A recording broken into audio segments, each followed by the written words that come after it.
A'udzu billahi minasyaitonir rajim. Bismillahirrahmanirrahim. Assalamualaikum warahmatullahi wabarakatuh.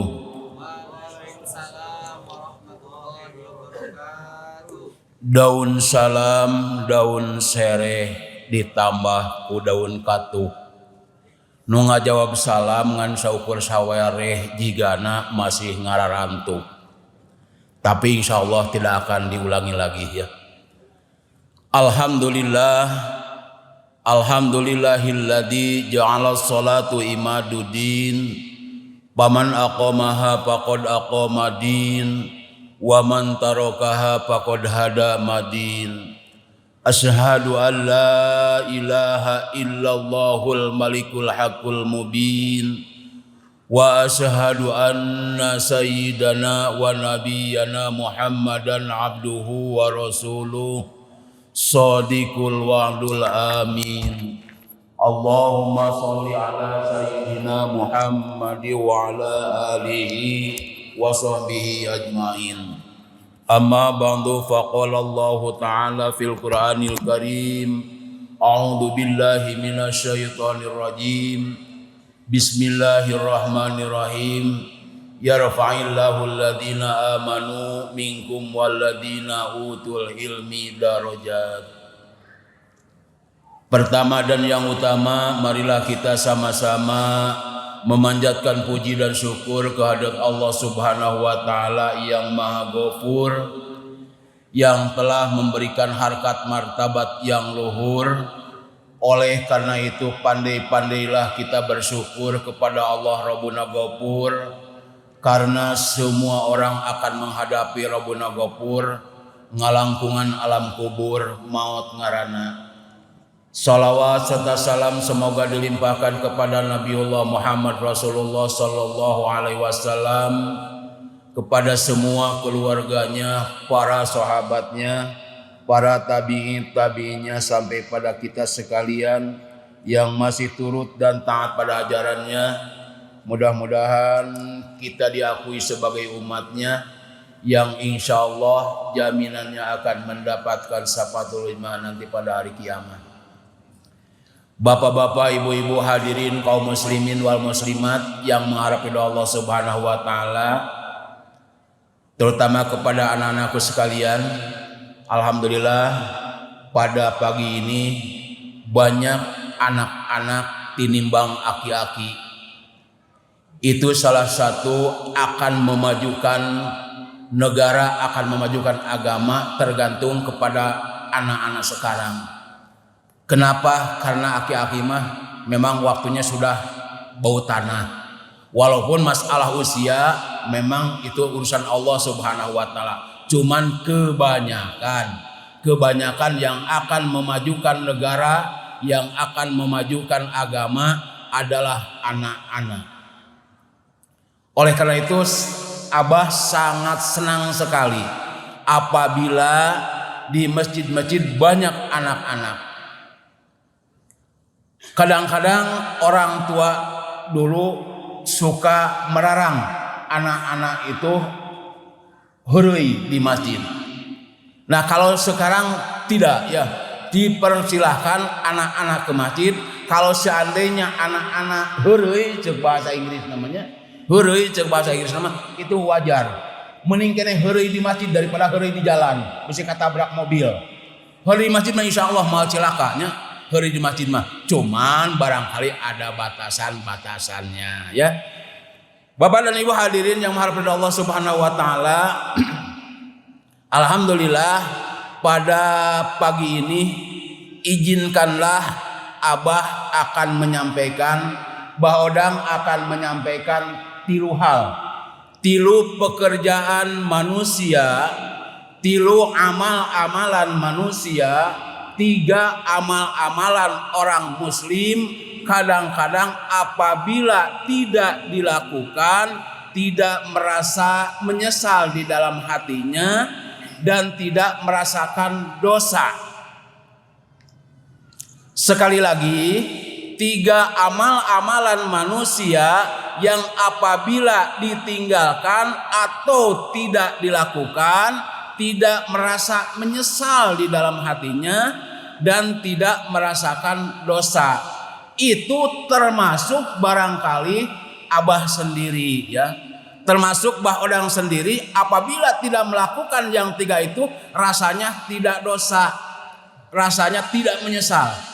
Kalau seandainya kita tidak sholat akan merasakan di dalam hati kita bahwa itu adalah dosa.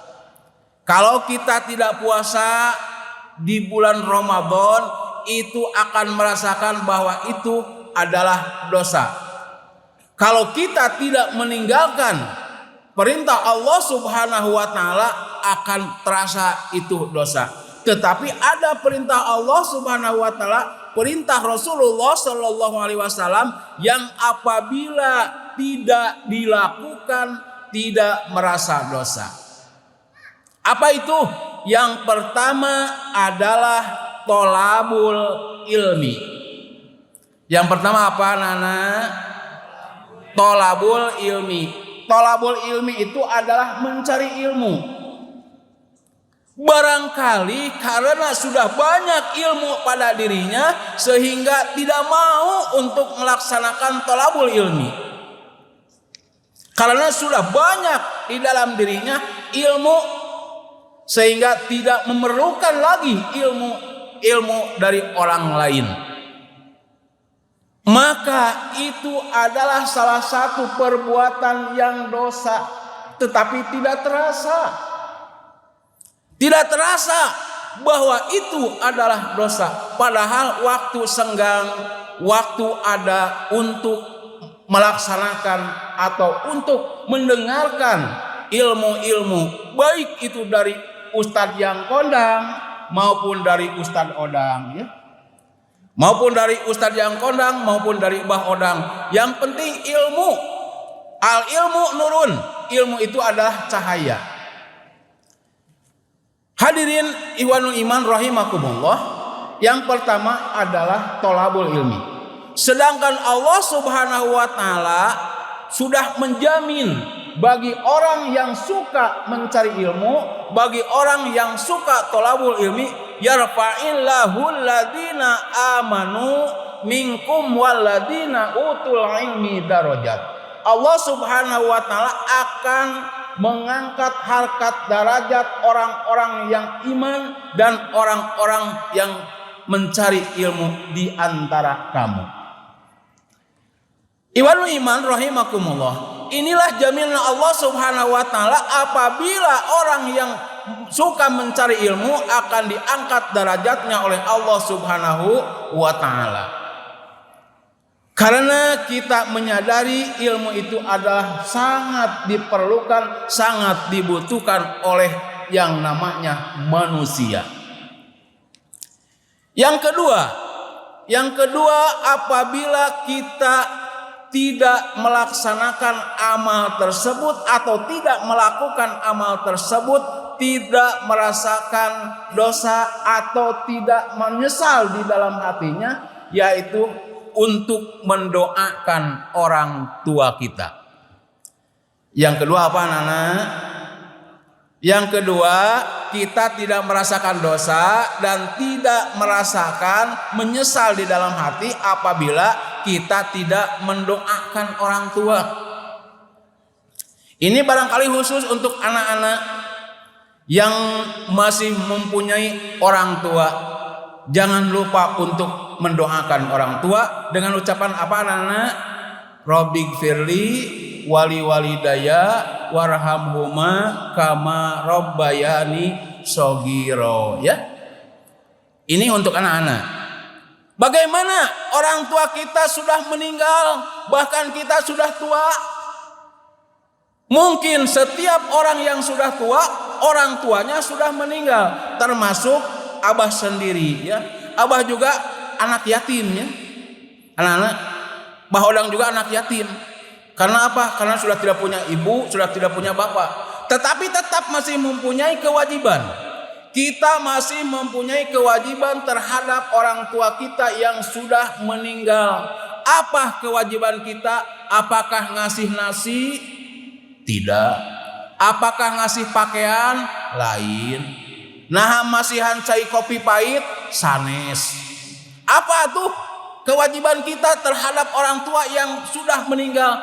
Tiada lain hanya mendoakan.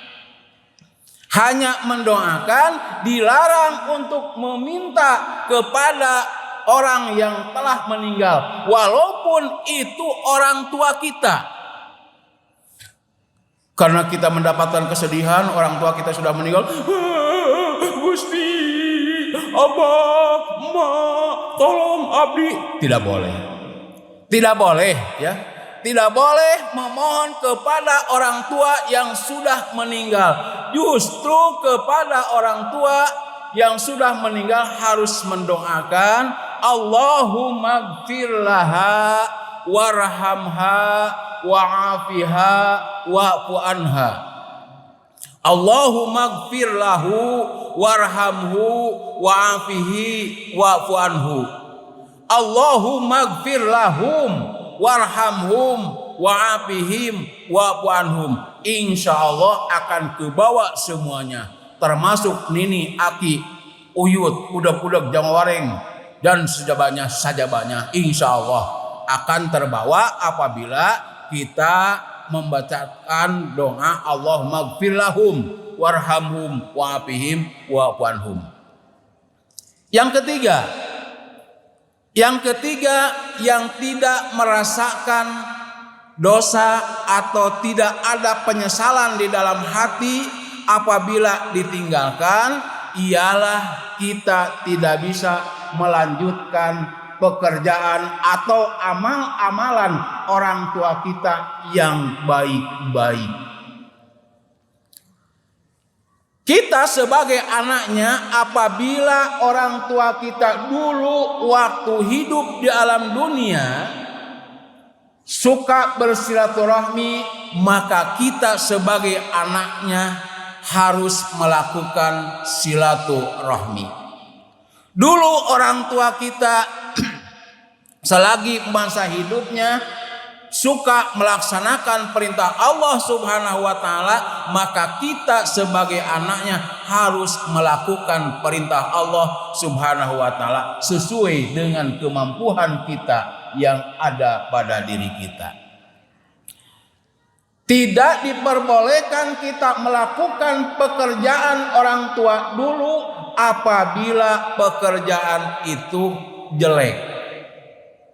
Karena kejelekan itu jangankan diikuti oleh kita, diomongkan juga sudah tidak boleh. Apabila orang tua kita sudah meninggal, ternyata waktu dulunya jelek amal-amalnya, jelek pekerjaannya, maka tidak boleh dibicarakan. Karena kewajiban kita, kewajiban anak yang masih hidup adalah hanya mendoakan.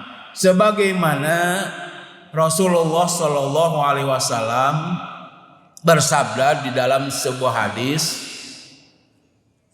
anak incu Adam apabila meninggal dunia maka putus segala amalnya illa bisalasin, kecuali yang 3 perkara.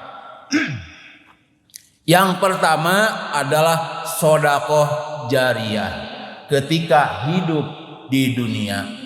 Kalau seandainya orang tua kita dulu suka melaksanakan sedekah dan jariyah, maka lakukanlah oleh kita apabila kita mampu. Dan sedekah itu bukan hanya harta saja. Sedekah bisa dengan senyum. Jariyah bukan hanya harta saja, jariyah bisa kita melaksanakan mengisi masjid, itu termasuk sedekah dan termasuk jariyah insyaallah. Apabila orang tua kita dulu suka melaksanakan amal-amal yang baik, maka kita sebagai anaknya minimal mengikuti sesuai dengan kemampuan kita. Yang kedua adalah yang akan terus pahalanya walaupun sudah meninggal, yaitu mempunyai ilmu yang manfaat. Ilmu yang manfaat adalah yang dimanfaatkan oleh diri pribadi atau dimanfaatkan oleh keluarga, dan siapa saja yang membutuhkan ilmu pada diri kita, maka itulah termasuk amal yang soleh. Apabila orang tua kita dulu suka mengamalkan ilmu, tentunya minimal kepada diri kita, maka kita amalkan ilmu yang ada pada diri kita untuk anak cucu kita, untuk keluarga kita, dan sebagainya yang membutuhkan ilmu tersebut. Yang ketiga adalah mempunyai anak yang soleh, yaitu kita semua, walaupun abah sudah tua, tetap sama bapaknya mah dibilang anak-anak. Apalagi anak-anak ya. Saya aja yang sudah tua, kata bapaknya tetap dibilang anak. Maka Allah Subhanahu wa taala melalui Rasulullah SAW, yaitu termasuk anak-anak yang soleh apabila kita selalu mendoakan kepada orang tua kita setelah melaksanakan sholat yang 5 waktu. Bapak dan Ibu hadirin kaum muslimin yang mengharap ridha Allah Subhanahu wa taala, barangkali itulah yang bisa Abah sampaikan. Mohon maaf apabila kesalahan. Kalau yang benarnya itu dari agama, yang salahnya itu tentu kebodohan Abah sendiri. Jangan dikait-kaitkan dengan agama apabila ada salahnya. Mohon maaf. Wabillahi taufik wal hidayah, waridho wal inayah. Wassalamualaikum warahmatullahi wabarakatuh.